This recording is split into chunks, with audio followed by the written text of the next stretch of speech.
What's up, everybody? Welcome to Brandon's Face. It's the podcast about a playlist. I'm Jonathan Beardsley. And I am Brandon May.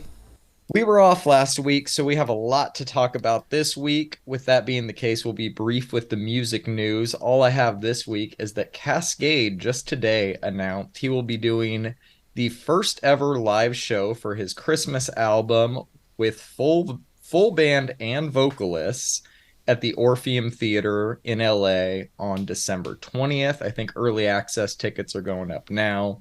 General probably going up not soon after. This is pretty big news for him, yeah? It really is, man. Not only is he pretty religious, but I think that album. I didn't know that. He's from Utah, and he actually, I believe, cut his teeth as a DJ on a Christian radio station or a Mormon radio station.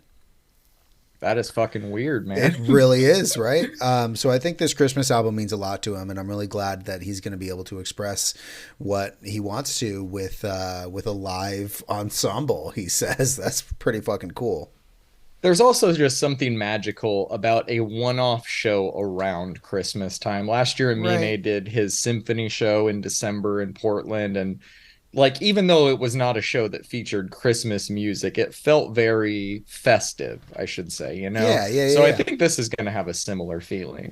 Yeah, I am anticipating tickets being a lot of money. Oh, yeah, dude. There's plenty of New Year's parties. I don't know if there's going to be a Christmas party more unique than this going on in LA for sure. Exactly. All right, man. Anything else for music news this week? No, man, I think we're good. All right, let's get right into it, starting with a new one from Alvaro Diaz and Tiny. This one is called Fatal Fantasy. I think both of them killed it on this one. What about you? Yeah, I think both of them absolutely killed it on this one. Yeah, these last two productions from Tiny have really been up my alley. Nice. Moving into some K-pop, got one from Le Sserafim. I think they dropped their debut album earlier this year. This is just a follow-up single. It's called Perfect Night. This not quite their best track, but it's fun. It's catchy. What'd you think of it? This is a great melody. It's a fun pop song. Is this the K-pop? This is some K-pop. Yeah, Right. they're a newer group. I think they put out their first EP last year, debut album this year. I think this is just a one-off follow-up, and it kind of feels like that. But like you said, it's a good melody. Right. Got a new one from Tiffany Day. This one's called Ape Shit, another artist we have not talked about yet, and another track that I wouldn't quite say is one of their best, but still decent. What do you think about it? This reminds me a little bit of Benny. Yeah, I could see that. A little bit of that kind of alt pop sound. Yeah, man. Yeah, very, very similar to Benny. You're correct. It's good. I dug it. What about you? Yeah, I really enjoyed it actually. It's pretty cool. Fun stuff. We got a new one from Hygiene and Josh Makazo called Divine. Everything about this one is working for me. Big surprise. I love it. What about you? This is real dreamy, John. I love the atmosphere that they created. I think both of them do great on this. I don't know anything about either of them though. Yeah, so much like American pop, it's kind of hard to draw the line with what's R&B and what is pop in Korea as well. So you're just as confused as I am. And I think this is almost more R&B than anything. Nice. Got a new one from Audrey Nuna called Cellulite. I'm not really feeling this one. Are you? Yeah, this is fucking bad, bro. I recall liking like a lot of her music, but this is just not it for me, man. Yeah, it's a rare miss for her, unfortunately. But I do think we have a new album coming out. She's 2 for 3, I will say, on the rollout. So hopefully the album is very good as well. Hopefully. Got a new one from Lucky Day called That's You. Just phenomenal stuff here, man. He's at the top of his game. Were you as blown away by this one as I was on first listen? Look, man, I have fully come around to Lucky Day. I know it took me a little bit after Candy Drip, and I thank you for encouraging me to give him another chance after I guess I maybe listened to it in the wrong headspace. Man, this track is great. His voice is great. It's a little slow for me, but God, this is a good track, man. Yeah. Really good music video too. Feels like the start of whatever's next for him. I don't think an album's coming like immediately, maybe like 6 months out, but I do think we're in a new era, which is exciting. Nice. Got a new one from Masego, Wally, and Any. This one kind of dropped a few weeks ago, but was not available to play. It looks like the official release has finally happened. It's called You Never Visit Me. It's a great song. All of their voices and styles mesh really well together. The hook is the only part on it that I really don't love. What about you? Yeah, this track just isn't for me, man. It's a tad too slow. I like Wale's verse rather. It's actually been a while since I've heard a Wale verse. Yes. But yeah, maybe it's just not for me. Yeah, I'll agree with that. You're a huge Benny the Butcher fan. He released a new song with Lil Wayne called Big Dog. How are you feeling about it? This is kind of an unlikely collab, right? I think so. I Yeah. love how you can tell that also that it isn't just like a verse that Lil Wayne had recorded and just like sold Benny like he's done in the past. It's clearly done on purpose, which I think is pretty Yes. tight, man. Both of their verses are great on this one. I think it's funny, man. You know, I think Wayne's really got to care about the really got to care about the collab to come out and shoot a music video with you. Music video is Yes. interesting. Have you seen it? I've seen parts of it online. I have not seen the full thing though. What'd you think about this song? Um, I'm not sure what happened to the Benny album that got announced earlier this year, but if this is an indication of where we're going when it does come out, I like it, man. It's a little different. And I, like you said, I don't know if it's as unlikely. Like, the more I think about it, it's not that unlikely that they would end up working together. It's just hearing him work with new people and new people being legends that are from my upbringing. Like, he did that song with J. Cole on his last album and this one. I don't know, man. I think hearing him with more than Griselda members is I exciting. was So gonna I'm all say for it. outside of Griselda stuff, which I believe, if and correct me if I'm wrong, I think Griselda did kind of like a collab, like fire sale or something earlier this year, or maybe late last year, where they were basically selling verses that were pre-recorded for $1,000 from, Benny and I love that. That's yeah. So hilarious. they like pre-recorded it and they were like, "You want a verse on your track? Bet, hit me up." Hey, I'm not against that idea. I'm not But against that. it almost feels like with this song, like you said, it's a little different. Maybe we're seeing Benny the Butcher go into a different era, if you will. Yeah, I think he's evolving a little bit. I don't think he's going more pop, but I do think he's trying to appeal to maybe more people now. Yeah, that's possible. Got a new one from Sci-Hi and Pusha T called Mr. Put That Shit On. I like both of these guys, but this one's a miss for me. What about you? Imagine paying Pusha T his fee just so he could sing the hook on your track, man. Yeah, This track poor is not choice. very good, but the beat fucking bangs. I like the beat. I'll agree with that. Have you ever heard Sci-Hi before? I have not. I currently have no interest. That is more than fair. He put out an album in 2017 called No Dope on Sundays that was really good. Much better than this track, I'll say that. All right. All right, moving on to a new one from MGMT called Mother Nature. I am not personally loving this one as much as everybody else seems to be, or as much as I loved Little Dark Age, but it's a good song. Hopefully, I like the rest of the album. How are you feeling about it? What side of this are you on? Yeah, so this is a little different than Little Dark Age, right? Yes. I like that they are so versatile, and I like the song. I think it's good. I think it's like an earthy indie rock song, and I think they've done so much in their world that if they wanna branch out and do something a little more earthy, then I'm about it, man. Yeah, earthy. Nice. Yeah, I am as well. I don't know. It didn't grab me immediately like Little Dark Age did, but we'll Yeah, see, man. that People that seem to be loving it. Little Dark Age was just full of such fun songs that Yes. this song is a lot less fun. So I feel you there. Moving on to a new one from Almost Monday called Sweet Feelings. How are you feeling about this one? Easy breezy, just like every other track from Almost Monday. I like it. Yeah, it's kind of by the numbers psychedelic indie, but it's good. I'm not mad at that. I am not mad at that either. Got a new one from The Voids called Flexorcist. This just sounds like some whack ass 80s mall music to me, man. Please tell me you did not like this one either. My notes say, what the fuck even is this? Yeah, I mean, I think that's about all you can say. I almost thought it was like a wrong upload, but it is still there, and Yeah, I don't no, think it it's is. it's it's the voids, and it's awful, and it's very clearly Julian's voice. Even though you've got to kind of listen through the auto tune to figure it out. This song is awful, Hmm. bro. This is a terrible song. Yeah, yeah, unfortunate. Let's hope they're just taking a sharp right away from whatever from whatever it is that they're doing here. I think this is like the third Void single that like I've not liked, and I really hope that because Julian is the main songwriter for the Strokes, I really hope that the new Strokes album, whenever it ends up dropping, is not like this. This is terrible. I honestly hope they end on the new Abnormal. I think it's a perfect last album. They've already recorded it.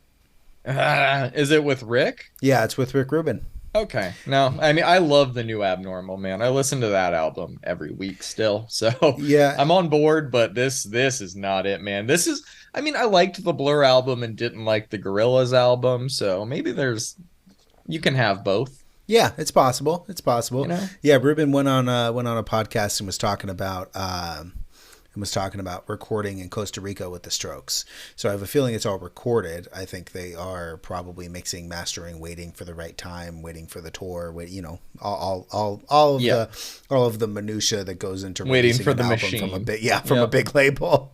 Yep. All right, man. We got a new one from State Drugs called Sleepless Mess. It sounds good. It's well written. I like it. What are your thoughts on it? Dude, I have been digging this band a lot. I'm actually pretty You have excited for been. their upcoming record, man. I actually pre-ordered their vinyl. Hell I yes. love the passion in the vocals on this one, man. This is fun. This is a lot of fun. I like this. How many vinyls you got pre-ordered right now, Brandon? Right now, um, Rough estimate. honestly, I've slowed down quite a bit. So I maybe this one and not many others. Oh Yeah, wait, I've slowed this down a one I've bit too. got the Swiss Army Wife that released on vinyl, and then Yeah. maybe one other one. I can't quite put my oh yeah, the new Social Distortion Mommy's Little Monster remaster. I think those are the only three that I have on pre-order right now.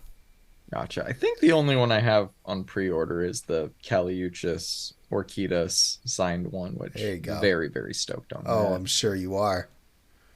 All right, man. We got a new one from Origami Button called Non-Place. I like the music on this one, but I'm not really feeling the vocals. Did you like it? That's fair, man. I'm a fan of mathy rock stuff, and You this are. is obviously like a little bit more subdued than say like Protest the Hero, but it's got Yeah. some of that like DNA to it, which I like, and I think the vocals fit the song itself, but I can understand not being totally sold. Yeah, I mean, I didn't dislike it by any means. Damn, Protest the Hero. Now I kind of want to listen to them. Oh, you We're should. gonna take a 5 minute break so I can listen to Protest the Hero. All right, let's move on, man. We got a new one from Charmer called Rose Thorns. I like this, dude. It's like a nice blend of shoegaze and emo. What about you? Oh man, I love this, dude. I found this band this year, although apparently they've been doing stuff for a couple of years and have built this kind of like cult reputation in the emo community with their last couple of Nice. releases. Hopefully, we're getting another release here, like another full project, because this is fantastic, man. This is out on Counterintuitive Records. Great label name. Yep. All right, man. We got a new one from Cloud Nothings called Final Summer. You're the resident Cloud Nothings expert on the podcast. How are you feeling about it? Color me excited. Classic Cloud Nothing sound, and I cannot get enough of it, man. I'm excited for the album they're about to release. They don't take many risks, but that's okay. They don't need to take risks. Their sound is fucking great. Let's go. Yeah, I agree. This one's pretty good. I enjoyed it. I'm looking forward to the new album too. Yep. Got a new one from Liquid Mike called Mousetrap. This is some like lit adjacent pop punk. I dug it. Are you a fan of it? Oh man, I've been trying to scratch an itch lately, and that is '90s worship made in the 2020s, and I love it, man. It's got that crunchy riff, that catchy vocal melody. It's just a fun time here, man. There's a new movie on Hulu called Quiz Lady with Aquafina and Sandra Oh. It's pretty All right. funny, but there's a good My Own Worst Enemy needle drop in it, as all great movies should have, I right? mean, obviously, right? Oh man, I remember now like season one of Parks and Rec when Andy's doing that on Rock Band. That's Yep. a great Rock Band song. All right, dude. We got a new one from Digital Carbs called Niche Documentaries. I thought this one was great. Has that like 90s alt rock sound I like, very Deftones-ish. Are you digging it? Again, man, I've been trying to scratch an itch, and I found a couple of Yes. bands that did Yes, it. you have, We man. we covered Digital Carb's last album last year, and I really enjoyed it. I think I might have enjoyed it Same. slightly more than you did, but man, I love this song, dude. It's just this whole run of songs from from Origami Button all the way through the end of our singles here, or the end of our rock singles, has just been just such a fun time for for me It's a really this good last couple of run, weeks. It's yeah. a great run, man. And it's a lot of artists I was not too aware of before, which is fun for me. Yeah. We got a new one from Grasslands, another artist I was not too aware of before this. The song is called The Creature, and I really enjoyed this track, man. It's just some like good old-fashioned 2010s experimental post-hardcore. I take it you're a fan of this one as well. Bro, this style has been done 100,000 times, but when it's done right, it hits. This Hmm. 100% hits. I had never heard of this band before this song. I think I clicked follow on their Bandcamp like a while ago, and they released this one, and I'm loving it, man. I'm loving it. Are we going to be able to say that about Bandcamp a year from now, Brandon? You know, we can do a whole podcast on the Bandcamp issue because I have some opinions. I would love to hear you just go off for like 30 minutes on the Bandcamp issue. We'll pocket that for now though. We Yep. got a new one from High Viz called Forgot to Grow. It's super punky post rock with some fuzz. I liked it. What about you? Right, man. It's got that raw energy, but it's still catchy and riffy. I'm a big Hmm. fan of this. People have been talking up High Vis for so long, and I've just ignored for a while. And finally, I said, you know what? Let's listen to them, and I did. And so I hit that follow button, and Of course. this is what we got. Yeah, very, very good stuff, man. I liked it. Yep. Got a new one from the Judges called Who's Your God? This one just fucking rips. Guitars on it sound great. What are your thoughts on it? Oh yeah, absolutely. Would it surprise you if this band was Australian? No, not at all. I did not catch that on this one, but I'm not surprised knowing you. Right, right. Yeah, this is a good one, man. I've really enjoyed their output lately. I think we covered one other song of theirs last week. Okay. Yeah, I thought they sounded familiar. Yeah, good stuff. Got a new one from Teen Mortgage called Away. How are you feeling about it? This is out on a record label called King Pizza. I think that Hmm. this is real Okay. neat, man. It sounds and feels like old school punk, but it's got that like modern melodic edge to it. It's fast and fun, man. What did you think?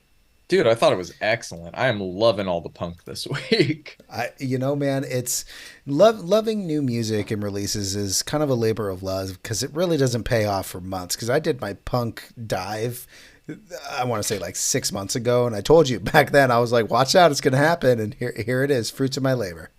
Yep, it has paid off. Got a new one from Static Dress, I think second week on the playlist in a row. This one's featuring Creeper. The song is called Welcome In. It didn't blow me away as much as Lie Solution did, but it's still a great track. Did you enjoy it? I think Lie Solution is one of those one-offs that just is too good.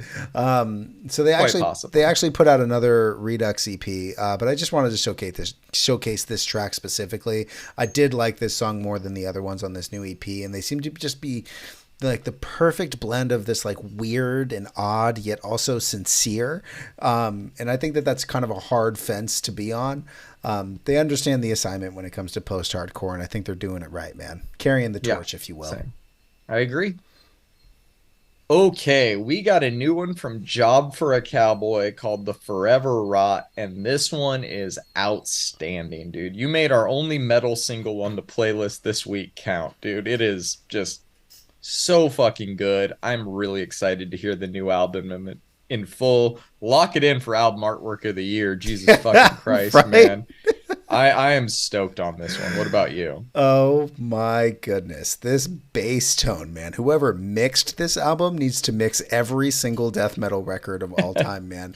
This is great, dude. It's clearly like a thematic reprise of Sun Eater. This one's called Moon Healer. Yep. And I, for one, could not be more excited. I am a big fan of this sound. It just fucking rips, dude. And like you said, the album artwork is quite literally out of this world. It is I think this is going to be a special record, man. It's been I what, do 7 years too. or so, or Yeah. 9 years or something like that. Let's go, Job for a Cowboy. Welcome Dude, back. after that Carnifex one earlier this year, we're back. We're so back. It's funny. We're Their back, new baby. album, their new album drops February 23rd, the same day as MGMT. If I had you guess what band has the album Loss of Life and what one has the name Moon Healer, I don't think you would get it right, right? Oh my God, that's amazing. That's amazing. Oh, that's great. Don't judge a book by its cover. All right, we got a new one from Nero. Have not said that on the podcast yet. This We one is have called not. Truth. I think it's a good start for this next chapter of theirs, but I feel like I'm a little more interested in what's next more than this track itself. What about you? It's funny you should say that, man. This is a very interesting lead single for them to put out, and it's actually, when you think about it, very Nero of them. This sounds like an intro. Mm-hmm. It leads into something. What it leads into, I have no fucking idea. But it We'll find sounds out like soon. towards the end of how long is this? This is 3 minutes and 47 seconds. At the end of this, it sounds like it leads into something fucking crazy. And time will tell. I've been wrong before, and I'll probably be wrong again. But I No. would be surprised. Yeah, believe it or not, John. I would not be surprised if this was like the actual intro to their album. So we'll see Yeah, what I happens. wouldn't be. I wouldn't be surprised either. almost Royksop feel- did this last year. Right. It almost feels like Doomsday. You know what I'm saying? Yeah, and why does the first thing you have to release after a long absence be the actual song? Like it Right. can be a teaser song. It's a I think lead that's in. fine. This is a lead in, bro. Exactly. All right, we got a new one from the Glitch Mob, who I feel like we keep getting new music from. This one's called Move You. Thought it was okay, kind of straightforward drum and bass track. What did you think about it? Look, man, didn't Beretta just leave recently? Yes. Yeah, we're getting some music from Glitch Mob that does not sound like them. They had the album last year, which was odd, and now this completely different style here now too. It's interesting. I dislike this. I don't dislike this song. I actually really dig the track. Like you said, it's pretty straightforward, no frills, but it just doesn't sound like the Glitch Mob, man. No, it doesn't. It doesn't have the same, not that you have to repeat your old steps, but it doesn't have like the Drink the Sea type of feel, vibe, energy, creativity. It just feels so different, so distant. You know, man, when Love, Death, Immortality came out, and I love that record. Great album. I remember Yeah. talking to somebody, and they were like, "Yeah, Glitch Mob has never been the same since Craddy left." And while Love, Death, Immortality definitely didn't have like the same sound as Drink the Sea did, but it's funny that guy was almost prophetic. You know what I'm saying? Yeah, yeah, yeah. So, how many original members are left? One? Two, I think. Okay, interesting. Well, Maybe seems one. like they're going to keep releasing music. They haven't disbanded under the name officially yet, but it does feel like a different group at this point. Right. It almost feels like they should rebrand, kind of like Knife Party did. Yeah, yeah, I think that would be smart, but we'll see. We'll see. Got a new one from Lucy Tudor called Dusty Harvest. This one's a really slow build, but I thought it was great once it all came together. What about you? Look, man, I love the percussion on this one, dude. The bass line Yeah? is super tight. I had never heard of Lucy until this track, and I'm kind of really glad we found them. It gets like a little weird and funky, and I'm just a fan of that weird stuff, man. And I almost should have guessed, judging by the single artwork here, but I really liked this one, man. It was a slow build, like you said, but that build was worth it. Yeah, it paid off, which not all of them do. That is correct. Got a Sub-Focus remix of Desire by Calvin Harris. So now we get to start the 8 million fucking remixes for this song. It's good. The original remains superior. Did you like it? Yeah, the original is superior, bro. But this one's a banger, bro. He actually put out It an is. entire remix EP, and I could have bothered Of you course with you it. did. Is it 2 hours? It is, let me see, hold on. It's 40 minutes. So it's only 40 minutes and 30 seconds, man. We've got Steve Aoki, Don Diablo. We've got two Cedric Gervais remixes. Who needs two Cedric Gervais remixes? I don't want any of that. So I didn't add the whole thing, but I saw Sub-Focus, and I was This- like, you know this- what? yeah. This is it. This is the one, man. I actually went back to the Sub-Focus album like a few weeks ago, and it's pretty damn good. I did this weekend. Oh, interesting. Yeah, I think it's pretty damn good, honestly. Yeah, I agree. Got a Jaws remix of Ghosts and Stuff. How are you feeling about this one? All right, John. I did not have Jaws remixing Ghosts and Stuff on my 2023 bingo card. I don't think that Joel lets people remix this at any given moment. You know what I'm saying? So Not very often, no. it is Uh, not the original. And obviously, I don't think many people could make a track into something better than the original. But I thought this drop was good. I think Jaws did what he could with it, and I did not dislike this one. yeah, I don't think he's overly generous with just giving out these rights to remix his classics. We did get the Summit remix of I Remember earlier this year. Now we're Right. getting this one. I think we've gotten a few Strobe ones throughout the years from big name artists. I liked it, man. I think, like you said, when we get one of these big remixes of one of his songs from a big name artist, it tends to be worth it. And I think this one lives up to the hype. Yeah, I think so too, man. This one was pretty neat. You know, I'd love to see remix a Dead Mouse song. Fucking Fur Coat, who just remixed Heal My Mind by Korlova. Fur Coat kills every remix, man. The last 2 minutes of this one is fire. I'm sure you're loving it too. Has Fur Coat ever missed? No, Like, is there a never. miss in Fur Coat's discography, man? This entire track is straight fire, man. It reminds me of a Stefan Bodzin track. To be honest, Yeah, man, it's yeah, progressive, it's bassy, it's full of that like crazy synth melody. Dear God, man, Fur Coat can do no wrong. yeah. Fur Coat always kills it. We got two new tracks from Pig and Dan, Clouds and Fusion. I thought both of these were solid. Should be really, really good live. Are you a fan of them? Yeah, so Clouds gets like right into it, and then they get like Yes. really spacey towards the middle. That kind of progression is really good, and Pig and Dan do like this style of house really well. But Fusion is much more of a tech house thing going on. It's got this groove, dude. It's really good, man. I like both of these. Yeah, and I'm not as big on Tech House, but that one worked for me. Sure did. Got a new, moving into the EPs, I should say. We got a new one from Cascade. This is Redux number 6. I think, like all the Redux releases, it's fine. Nowhere near as substantial as an album, but good enough for now. What were your thoughts on it? So I think Brighter came out as a single last week, right? Yeah, we did Brighter and Save Me as singles. So with Brighter being the opener, it actually makes like a whole lot of sense. Yeah. I look, man, I don't think that there's a Redux EP that I've disliked so far, and I don't think that this one's different. It's dark, it's deep, it's Cascade, and there's really not too much to it. It's supposed to be stripped down minimal Cascade. The Redux acts actually used to be like small intimate things, but do you think that they're getting like too big? I'm glad he's still releasing music like this though, but I think they're no longer small intimate shows because I don't think that he as a name can do them anymore. I mean, yeah. He would have to like not announce them. Yeah, or I mean, you just limit ticket sales and play a small venue. You can do it. But yeah, I think honestly, like even in the scope of the track list, weren't the last two of them 4 songs each? Now we're going to like Yep. 7 songs. Like, dude, just buckle down and make an album at this fucking point. Yeah.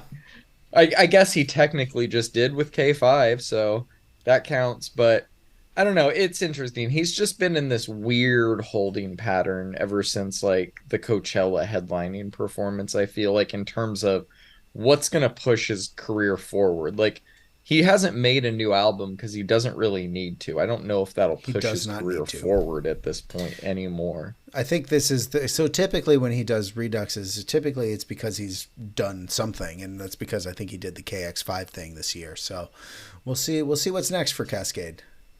We will. Um, all right, man. We got a new EP from Pendulum called Anima.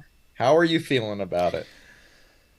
I think that everybody listening to been listening to this EP wanted a full album from Pendulum. I sure did, but I am at the very least super glad that we got this.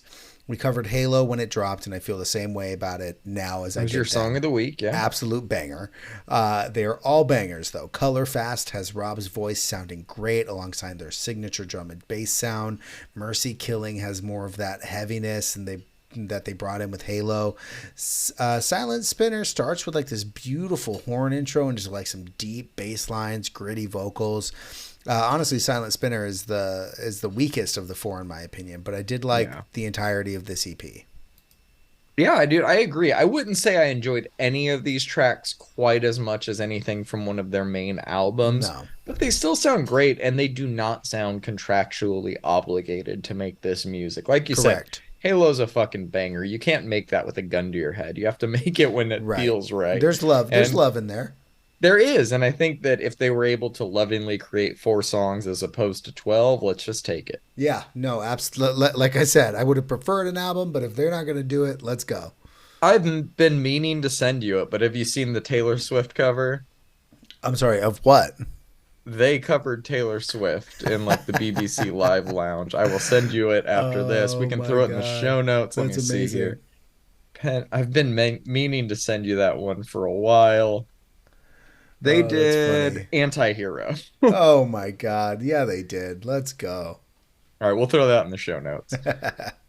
All right, man, we got a new EP from Spirit Box called The Fear of Fear. Even though we've reviewed a few of their projects together, everything they release just sounds like Spirit Box to me, and I think that's a Yep. compliment. They've just developed their own sound, but it makes it a little harder for me to separate one project from another.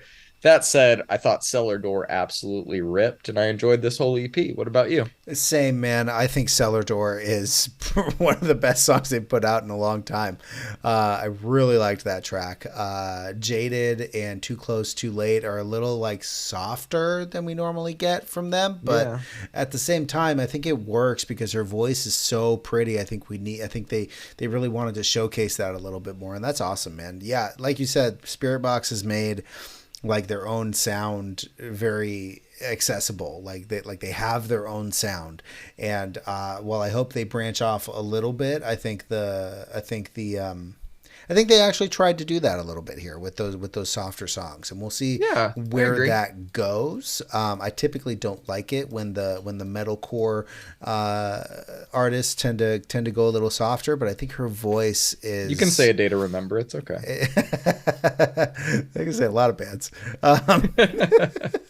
But I think her voice allows for that progression being so much more natural than say a Parkway Drive. You know, Way more natural. Yeah. I think her voice is beautiful. Whether or not their fans receive it the same way they receive the heavy stuff they have not. remains to be seen. I actually think it'll probably do really well streaming wise, but that stuff could bring a lot of their live sets down, especially at festivals if they're not careful with how they use it. Yeah, I stumbled upon a thread that was people complaining that they're no longer metalcore and they're like writing them off. But like, come Jesus on, man, Christ. that's so ridiculous, dude. Listen to music; it's good music.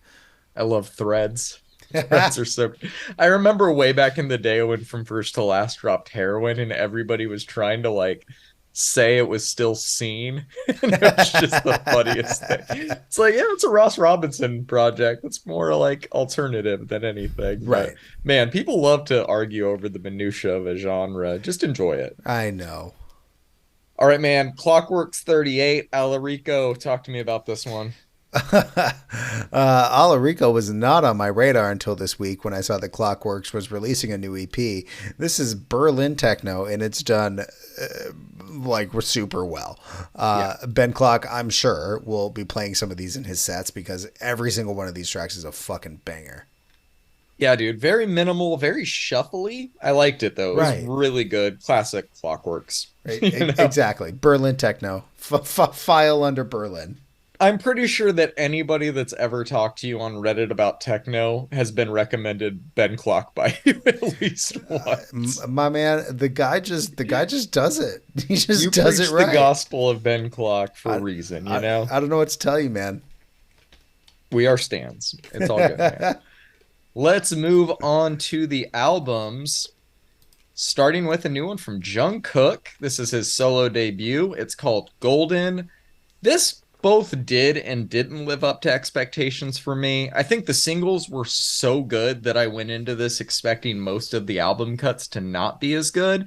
And for the most part, that is the case. We get a few big name collabs with big name producers like Major Lazer and DJ Snake, and they sound about how you'd expect them to. We get some writing credits on the back half of the album from Ed Sheeran and Shawn Mendes, and you can definitely tell from the way some of those tracks sound. But we do get a few standouts in the album cuts as well. Somebody has a really nice flow to it, and Standing Next to You is already on its way to becoming a pretty big hit. Doing an homage to MJ on your solo debut is a smart choice, and I think he pulled it off, at least vocally. It doesn't come across as like a copy. I think he makes it his own in a way that's enough for me. And it's honestly one of the best tracks on the album. In terms of a solo debut, I don't really know how to rank it. I'd probably go somewhere below JT, above Harry Styles. I do think it's one of the better mainstream pop albums of the year. As an album, I think it's like a 7, 7.5 at best, but I do think 7, 3D, and Standing Next to You are three of the best pop songs to come out this year. How are you feeling about it? Uh, Look, number one, thank you You're for welcome. showing me Jung Kook here. You know who this reminds me of, though, John? This reminds me of No. a young and hungry Justin Timberlake when he was just exiting NSYNC and going solo in the early Sure. 2000s. Not the production, because none of this is Timbaland, but the confidence in Jung Kook's vocals God, I and wish it was. and his expressions throughout just really puts him on another level, man. This is a great pop record. It's short at just 31 minutes, and Yeah. quite honestly, it's really refreshing to hear something in this realm of mainstream pop music cut down to like a reasonable level. And because of this, it has such good replay value, of which I did a number of times this week. I enjoyed every Same. bit of this, man. I think it's really good. Seven is already at 1 billion streams on Spotify Yep. alone. That is Giant song. that is a gigantic number, bro. Yeah. Oh, he knocked it out of the park. It's an undeniable hit when you hear it. Undeniable hit. Please Don't Change is actually my standout, though. I really liked that one, and that's surprising. What? I'm telling No you, bro. way. I liked that one a lot, bro. Okay. I liked that one a lot, bro. I'm gonna give it a 7.5.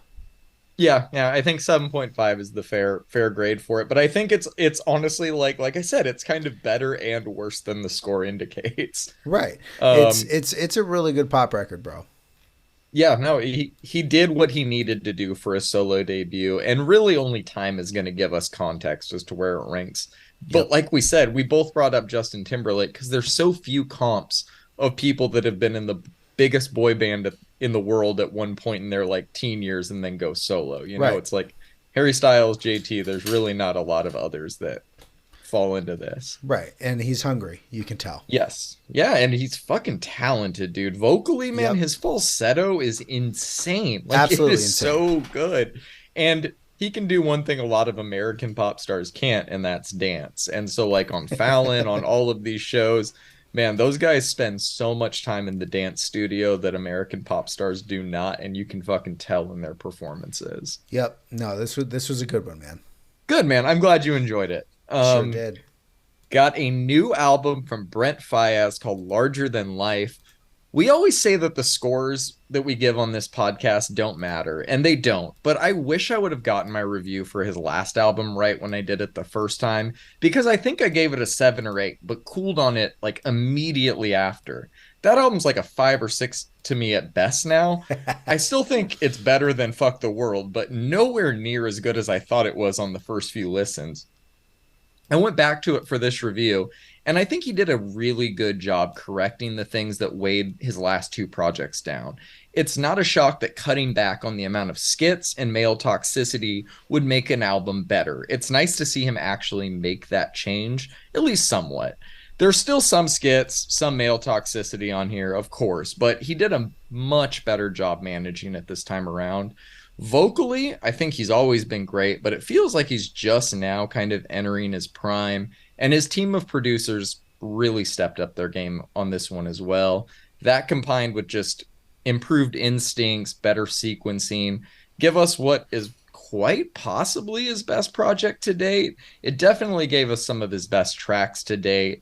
I'm giving it a 7. My standouts are the Timbaland intro, Last One Left with Missy Elliott, Outside All Night, Upset, Belong to You, Pistachios. I think there's a lot of really good songs on here, but I'm going to go Outside All Night with A$AP Rocky if I just have to pick one. There you go. What about you? So number one, I love that he put a Pagani and a Jaguar XJ, an early 2000s XJ220. an XJ220 from Jaguar on his album cover. I really like that. Look, man, this was kind of a surprise drop, right? More or less, yeah. It kind of gives us like a brief moment to get excited, and then we go in kind of with no expectations. And we kind of got a couple of singles for this one, but no album announcement for it. So I think both of us thought that those were one-off singles. But Yeah. look, man, you and I even like postulated that they would be one-offs, but because he had just released Wasteland last year, but. Look, man, the production on Tim's intro is fucking great. The production all over the album is fucking great. I really liked how this track like kind of set up the record though. Last One Left kind of comes out swinging, and this is exactly what I like from Brent. Forever Yours does the same. Great production, great vocal melodies. Best Time though feels like a 90s R&B track, and it really works for him. He slows it down a little bit for Wherever I Go, and you know that this one is just too slow for me, but it's still a good track. Fair. Yeah. We don't stay too slow for very long though, as Upset comes in right afterwards and ups the tempo. On this side with ASAP, that feature's pretty cool. Look, man, I love the R&B track combos, or R&B rap combos rather. Look, man, the singles were great, and as we discussed when they dropped, but overall, I actually really enjoyed this record, dude. Brent came in with some great R&B to end the year, and I think it was pretty good, dude. And I like that you reflected on Wasteland, your review on Wasteland, but I mean, I think I might give this one a 7.5, bro. My standout though is Best Time. Best Time reminded me of my intro to R&B. Yeah, Best Time is great. My only thing, and I think this is a great thing for the album, is on so many other albums, Forever Yours and Best Time would have been a split beat switch. And I like that he just did two short songs after the first two songs. It really moves the album along, keeping the first skit less than a minute and a half going into the next part of the album. It just, he uses the skits for pacing here now. It doesn't kill momentum. Yep. And yeah, man, I agree with you. I had a feeling you'd be more on board with this. Also, I like this one. 36-minute runtime helps with the replay value a lot. Perfect. Yeah. It's perfect. Yeah. Not quite my album of the week though. We're almost there. Yep. We got a new one from Majid Jordan called Good People. I'm actually going to let you go first on this one because I'm really curious on your take on it. Oh, look, bro. I'm just going to be real here. This ain't it. I really liked their album in 2021, and I was actually pretty excited about digging into this one because of how much I liked their previous music. Mm-hmm. It may just like not be for me, but I just don't think they excel at this style. This style of R&B, in my noob opinion, I think needs to be exceptional lyrically for it to hit with me. And this kind of surface level lyrically. The instrumentation is very slow, and while that works sometimes, it just didn't do it for me, man. I had trouble staying engaged throughout this entire thing. So instead of sitting here and harping about everything about this record I don't like, I'm going to just keep my review short. I didn't like it, bro. I'm going to give it a 4 out of 10. My standout is Violet if I had to pick one. Yeah, this is my album of the year, man. Is it really? Oh, God, no. God, no. You sitting here like, oh my God. Once in a while. I had to do it to you once. Yeah, dude, you can tell this is one of those albums that they made without thinking about it, probably in like 2 weeks. Nothing on it feels overthought, but as a result, all of it feels undercooked. It's got a few gems on it. I think Waiting for You, Eyes Closed, and Violet are all pretty good songs. But for the most part, this is a forgettable project, man. I'm giving it a 5. My standouts are the songs I mentioned. I was hoping for a lot more. Like you said, their last album had songs like Summer Rain on it. And I'm glad that maybe they were just in between albums and felt the creativity to make this project. But I don't know, man. I hope it connects with some of their fans, but it did not connect with me either. I even went back and was like, oh, like maybe I'm mistaking Majid Jordan for something else. And I went back and listened to their last album, and I was like, oh my God, this is a banger. And then again, after the next song came on, you know? I was obviously busy with birthdays and anniversaries and Halloween and all that the past few weeks, so I didn't do quite as much homework as I normally do, but I do believe they did a post about like the story behind it, and it pretty much was like an album that just kind of came about out of nowhere, and I think unfortunately you can hear that. Yeah, bummer. Got a new album from Black Pumas called Chronicles of a Diamond. You introduced them to me, so I'm going to let you go first on the review. All right, man. So Black Pumas have made a name for themselves, and it's honestly no surprise that they're as popular as they are, with Chronicles of a Diamond being only their sophomore release, and they've really knocked it out of the park here. For a rock band, right? We can call them rock or soul or whatever. They've got 3.2 monthly listeners on Spotify. They've got some massive songs at hundreds of millions of plays on one of their songs from their last record. There's no surprise that they are this popular, man. It's this record though is soulful, it's engaging, it's orchestral, it's just straight up funky, and this album was just a lot of fun to get to know this week. There's something about this style of music that just feels so pure, man. There's passion and range in the vocals, and it reminds me of like the disco of the 70s while not being disco music. There's like riffage and like blues and like great effects on the guitar. There's absolute banger bass lines throughout, and the melodies are catchy every single track. There's not a track on here that's not catchy. I'm going to give this one somewhere between a 7 and an 8, probably a 7.5. Let's just call it. Ice Cream Payphone is my standout track. What did you think about this Black Pumas record, sir? I'm going to have to go ahead and disagree with you a little bit on this one. I think Okay. that it's well performed and I think that it sounds good, but I also think a lot of it's just kind of this, don't be offended, but it's like this dadcore jazzy R&B sound that I just don't like, that I think you do. It's honestly, it's the kind of music a youth pastor puts on when he's driving home to feel cool. Like it's contemporary, it evokes nostalgia, but it just really didn't hit for me. Usually I'm a fan of like things that evoke the nostalgic past, but I'm coming to realize that this era of nostalgia is not necessarily the type of music I'm nostalgic for. I can Fair. hear the That's artistic super fair. merit in it, but it's not really for me. I'm going to give this album a 5. My standout is also Ice Cream. I think that's an undeniably good song. Hey, man, that's super fair. You want to know what does offend me, though, John? What? The fact that you think you can offend me. Oh, yeah, I'm going to try. I will try. Also, I'll bump this one up to a 5.5 for the sick ass name and album artwork. I Beautiful. think the album artwork on this one is sick. If they actually encrusted little jewels on the vinyl cover's teeth, major props. That would be so sick. That would bump it up to a 6. I'll DM them right That now. would bump it up to a 6. Yeah, DM them, see if it's not too late. We could stop the machine, right? All right. Let's talk about this new one from Taking Back Sunday called 152. The 30 seconds to Marsification of Taking Back Sunday has reached its climax on this album. And I'm not loving it, man, but I have not really loved anything they've released post Louder Now, so I don't think that's really a surprise.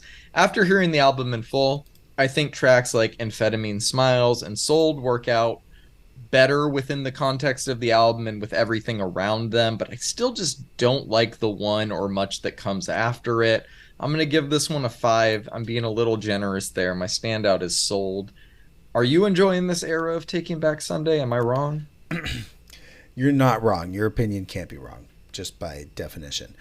So Am I being too harsh? I maybe. Maybe. Okay, We'll hit me see. with yours. So when these singles dropped, neither of us were really kind of feeling them as Taking Back Sunday singles.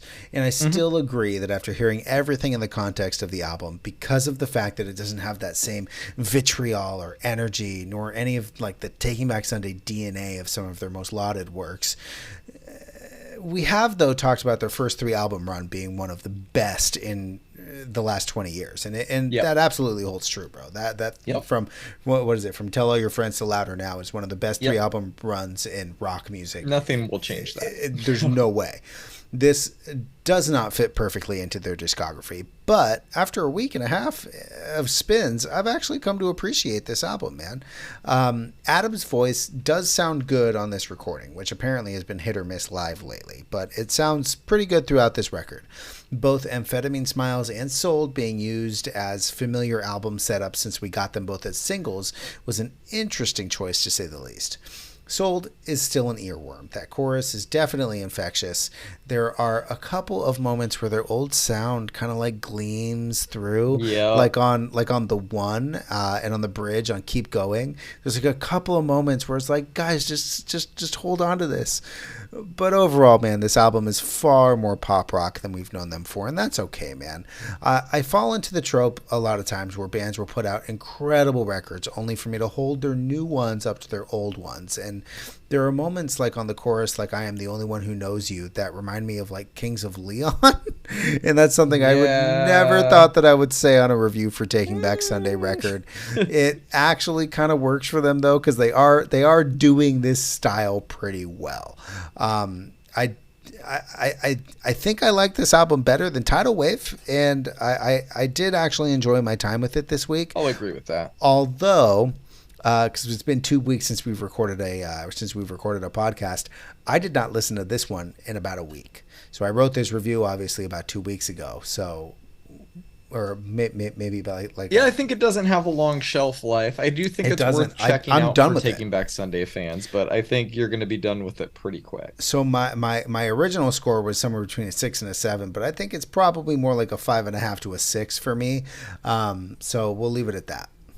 Well, we kind of have this like issue just with these like aging bands to where like they they mean the world to us because of the music that we grew up on of theirs, but it's hard to Right. separate where they go and how much you're a fan of the more recent stuff. Like when Fall Out Boy came back earlier this year and they were doing like these Zane Lowe interviews and saying like we're not going to come back unless we really have something to say, and like these songs are like some of our best writing to date and blah blah blah, and then you hear it and it's just another fucking Fall Out Boy record. Like it doesn't sound any different. Like this is kind of what I'm at with them. Like I think that they put a lot of work into this and I feel like it's probably personal to them, and they probably love this album, and I don't want to like shit all over it as just a music critic, but like it's just one of those things to where it's like just being objective about how much you love a band as they grow is kind of the reality of listening to music, man. Like it's Right. unfortunate, but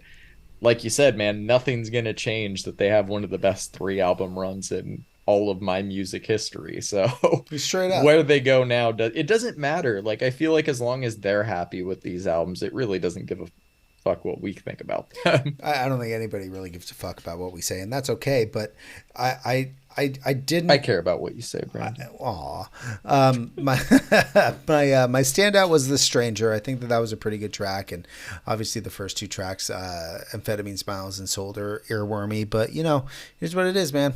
We'll see what happens in the future with Taking Back Sunday. We will. All right, man. We got a new one from DJ Shadow called Action Adventure. This is exactly what I was hoping it would be. And that is an album full of nothing but just sick beats. It's funky, it's groovy, it's trippy. It's a lot of fun, dude. He flexes his muscles as a producer in ways that are both flashy and subtle. He has a million tricks up his sleeve, but he never gets too eager to show you them, especially all at once. It's also one of the rare albums like this where I'm not missing vocals in most moments. I think the Right. music stands just fine on its own. I'm going to give this one a 7. My standout is Witches versus Warlocks. What about you? DJ motherfucking Shadow here to throw us for a loop with some 80s synth slash hip hop fusion. When Yep. we got the first single for this one, both you and I were pretty taken aback. I think I still am. It's a little odd, but some of it works so well, dude.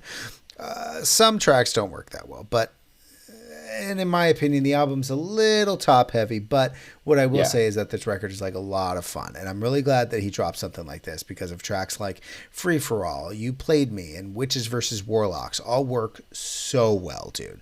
They fit the theme, they have fantastic sampling, and he's got these little like flourishes of production that he always throws into his music, man. Like you said, some of it's flashy, some of it's subtle, but the little stabs, the little whooshes, the little Yep. percussion additions, all very DJ Shadow of him.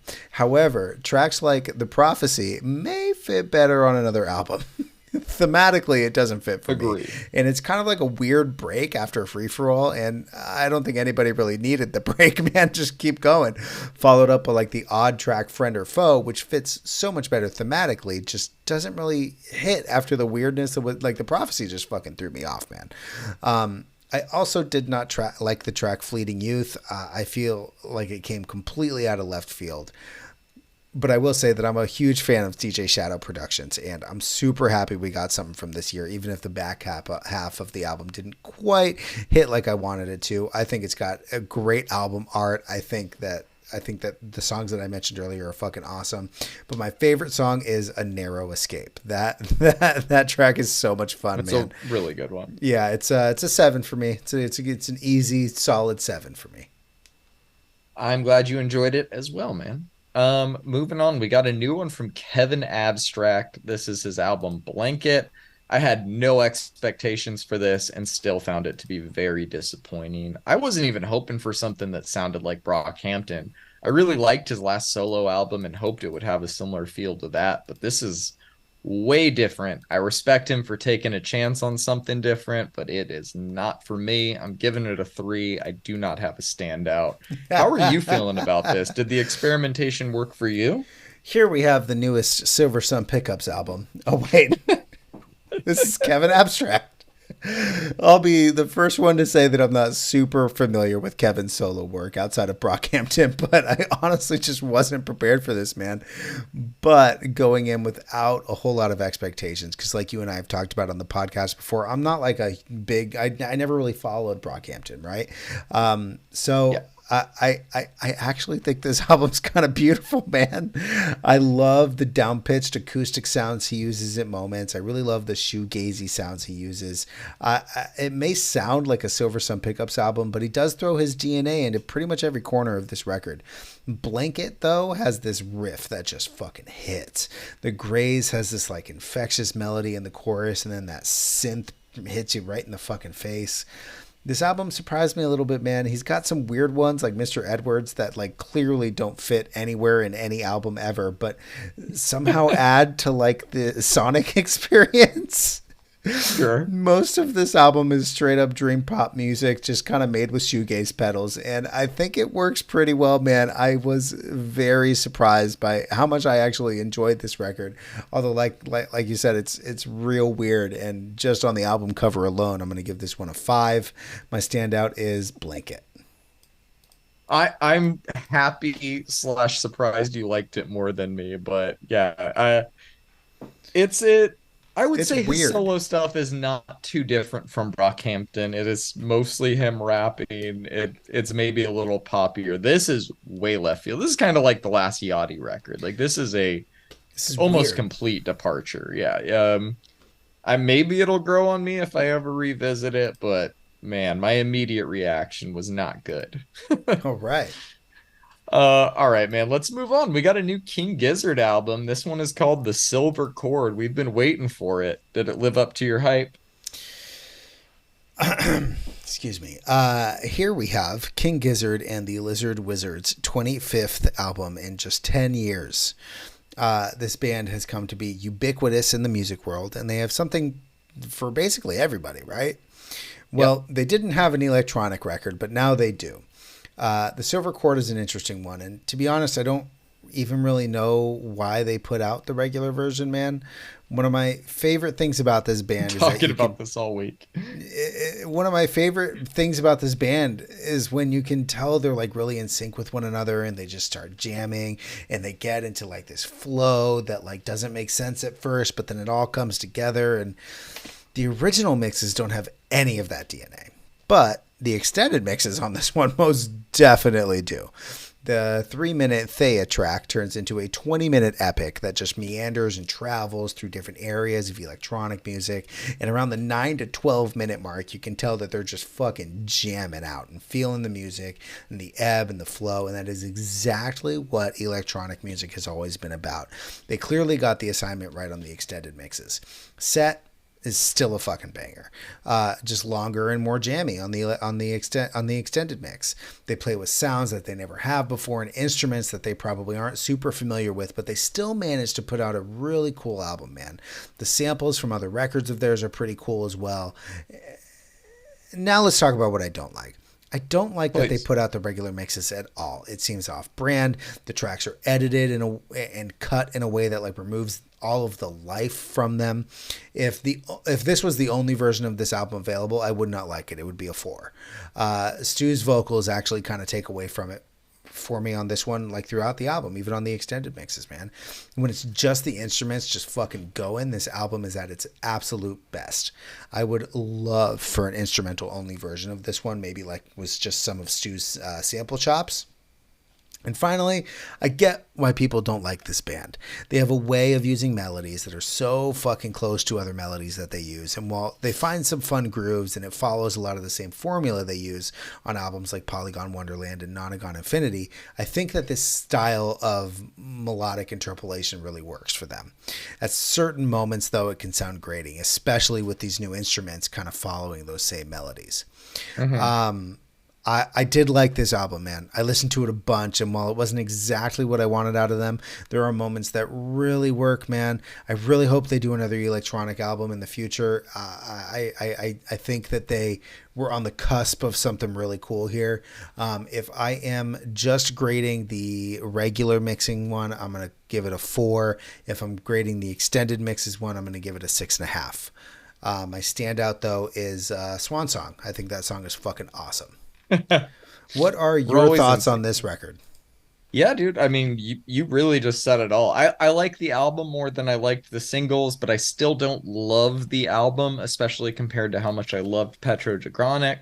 But the more I sit with it, the more it grows on me. The extended mixes are far superior. They allow more moments to breathe and for the creativity to continue to develop. I like that they didn't just stick with one style of synth rock or electronic music either. We get some psychedelic synth rock, some breakbeat, some techno, and a lot more crammed into this, with each offering its own unique change of mood, tempo, and atmosphere. I'm going to give this one a 6. The extended mixes, of course. I'm just pretending as if the other ones don't exist. And my standout is obviously the extended mix of Swan Song, because how the fuck could it not be, dude? It's that so one is good. A banger. I think it's been the standout of everybody I've talked to so far. It's really good, bro. Song fucking rips. Gilgamesh as well. Very, very good. That's a good one. I'm more partial to Set than Gilgamesh, but I get it. I get it. Yeah, man. It's a good album. I will leave it at that. There we go. All right, man. We got a new one from Tkay Maidza called Sweet Justice. This is actually my album of the week, dude. Hey. Or of the 2 weeks. It just fucking rocks, dude. This is the album Doja Cat thinks that she just made.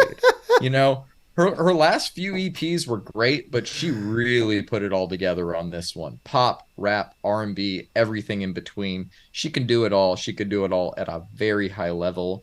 And it's not just her ability to jump from one genre to the next. It's her ability to blend them all together at the same time in the way that she does. And the sequencing ties on this album are perfect, man. It's just masterful, going from one song to another, seamless. It's not quite one of the best albums of the year for me, but I don't think it's that far off either. I'm going to give this one an 8. My standouts are Silent Assassin and 1-1. What are you thinking about this one? This album, John, has 2 acts. The first and front half of the album is Tkay showing off her vocal abilities while singing over sultry R&B instrumentals and just straight up killing it. Then Ghost comes on and Tkay starts throwing down bars with the confidence of Doja Cat, but instead of flopping, she's actually winning. It just seems easy for her, man. She kills every part of this record. And while there was so much music these last couple of weeks, I didn't really pay as much attention to this one as I think it might have deserved. I really enjoyed my 3 or 4 listens to it. She killed it, bro. She really hit it out of the park, man. I'm going to give it a 7.5. My standout, though, is Free Throws. She is Dude, Free Throws is so good. She is in her element on Free Throws. She's like, I don't need no free throws. Get out of here. Also, the collab with her and Duckworth, Gone to the West, so good, incredible, so good. Yeah, this is a top 5 pop album of the year, no matter how you cut it. Yep. All All right, man. Talk to me about this Kölsch full-length album, I Talk to Water. Are you ready? I am fucking ready. Go. We have talked a lot about Kölsch over the years, man, with So singles that have much. dropped and remixes that he's done. Suffice it to say that I'm a pretty big fan of his productions. I'm a fan of his DJ sets, and I'm most definitely coming into this album biased.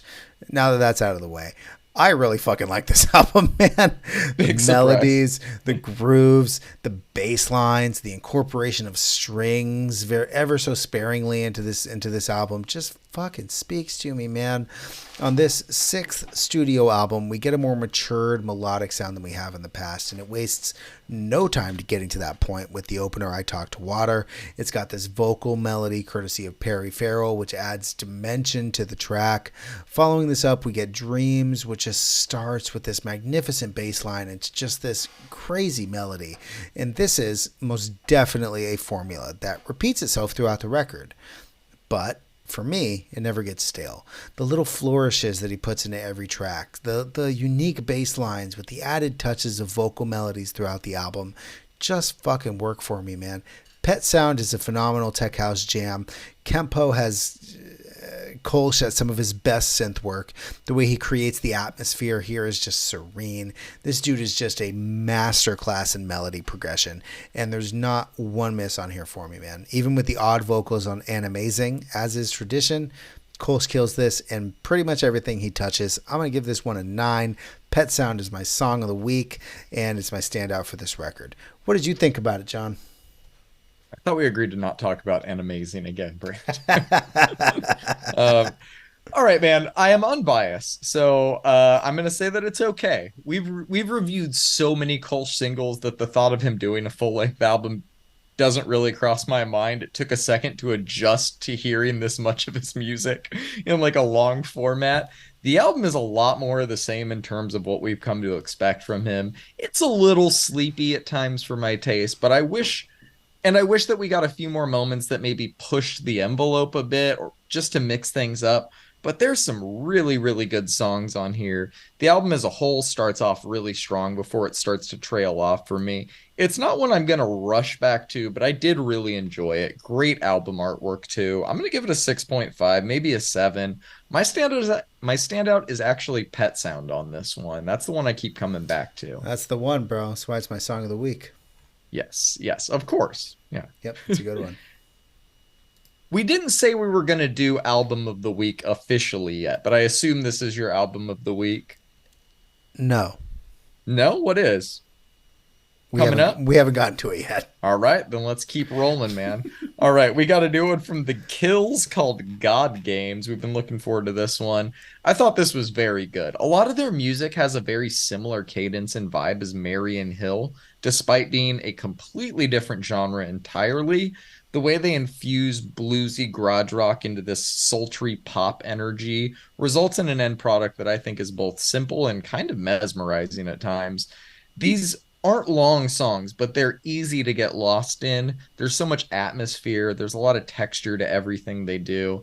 And even though I enjoyed the singles, I was still kind of shocked at how much I liked the album, man. I'm going to give it, again, maybe like a 6.5, maybe a 7.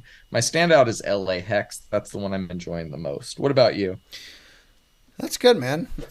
When we first covered the first couple of singles that they put out for this project, I remember listening to Ash and Ice and being like sad that they hadn't released anything since 2016, and then like the next couple of days they dropped those singles. Yeah. God Games is their sixth studio album, and it's honestly everything I wanted out of a Kills record, man. I didn't want them to change their sound. I love their sound. Allison's voice is so iconic. I've seen them Agreed. live a couple of times, and I highly recommend anybody listening go do that on their upcoming tour. They are very much a rock band on stage. They command the stage even when they have these kind of like lower energy songs that they make. This is a classic Kills record in my opinion, man. They build off of Ash and Ice, and there's clearly like a formula to their music, but the formula just fucking works, man. The guitar pedals they use to get that tone is really neat. The riffs they write, and of course the lyricism and then performed by Allison is just so good, dude. I don't think they've ever put out like a masterpiece, right? But they consistently put out music that's really good. And you don't need to be super engaged to listen to it, but like you said, it's very easy to get lost in any one of these songs, man. I really liked it, dude. I think my standout's Kingdom Come, although I'm going to give this one a 7. Interesting. Solid 7. Yeah, hard agree. Hard agree. There you go. All right, man. Talk to me about this new Youth Fountain album, Together and Lonesome. So this is my album of the week. I had a feeling. Oh man, let's see here. This man must have been made in a laboratory to make pop punk music, and nobody can tell me any different. This is all hits and zero misses. It's kind of like the perfect blend of old school pop punk with like that more pop punk emo stuff that we've been getting as of late. I love all of it, dude. The drumming is tight. The riffs are great. The lyricism is fantastic. And the feels, like the emotions come every time I listen to it, dude. I've listened to this album like 4 or 5, 6 times. And I kind of went into it skeptical, man, because of the fact that every single that he's put out has been so good. There was no way he could write an album of all bangers like that, right? Nope, I was wrong. It's all bangers. The passionate vocals. He just did it on his last album. I know, dude, but like, dear God, the catchy bridges, the galloping punk drumming, it all comes together in the best way. I loved all of this record. It's an easy 9 for me. Roses in my backpack though is my favorite. So I think you might be right on the score. I have this one at a 7 for now, but not because that's what I think it is, because I have not had enough time to listen to it quite enough times yet to really have a full grasp. I'm still processing, but I really enjoyed what I've heard from it so far. I need a few more listens before I'm able to really tell where I rank it against his last album or against other albums in the genre that came out this year. But my initial impressions of this one are all great. Fallen Short, Breakneck Pace, Roses in My Backpack. Like you said, man, they're just all bangers. I have it at a solid 7.5 so far, but that score is very much subject to change. I'm really enjoying it. And again, killer fucking album artwork. Love it. Yep. Yeah, really, really knocked it out of the park. And yeah, dude, I fucking love that this is your album of the week. This is a great one. Kölsch's record is very close, but I think I liked this one a little more. I think I'll agree with you there, man. All right. To wrap up the albums this week, we got a new one from Paint It Black called Famine. Talk to me about this one. This album is 8 songs. It is 16 minutes. It is all right in your fucking face the entire time. This is a hardcore punk done right, and Paint It Black continues to put out fantastic punk rock. There's nothing to review here, man. It's just great fucking punk music. This is a 7 to 8, 7.5 out of 10. My standout is Namesake. Yeah, man, I literally have nothing to add to that. You really said it. I have the same score, same standout. Yeah, dude, it's just like you said, fucking what, 16 minutes? Like, just throw it on. It's a have beautiful a good thing. time with it. Yeah, I wasn't really expecting I wasn't thinking when I was reviewing the singles like, oh, this is going to be a very short album, but man, it delivered. It fucking did it. It's real good. It is real Great good. shit.